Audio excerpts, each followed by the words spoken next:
ဒီမှာတော့လုံနေလဲဆိုတော့ကတော့မဝတွေ့ရတဲ့မျိုး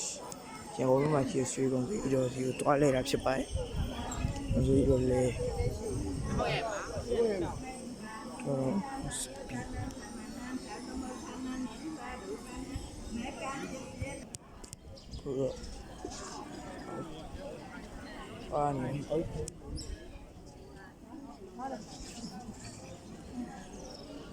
တော့နံပါတ်နဲ့ရောမျိုးချောင်းနေညောင်းလာရွှေကောင်စီတော့စီကိုတွားတာပြောဟိုအန်ပို့တာပါလိုက်ဖြစ်တယ်ဆိုတော့ပို့ပြောတယ်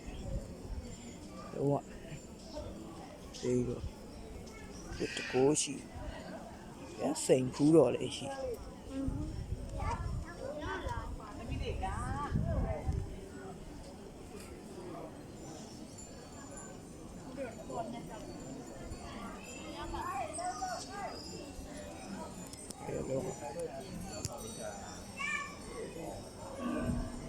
มาဆိုတောင်ဘက်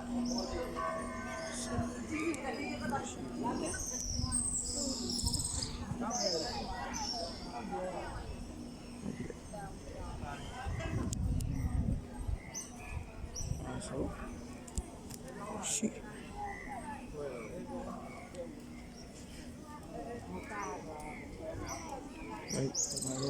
တန်ဆောင်တစားဆိုရရှိသေးရဲ့ခေါင်းလုံးလေး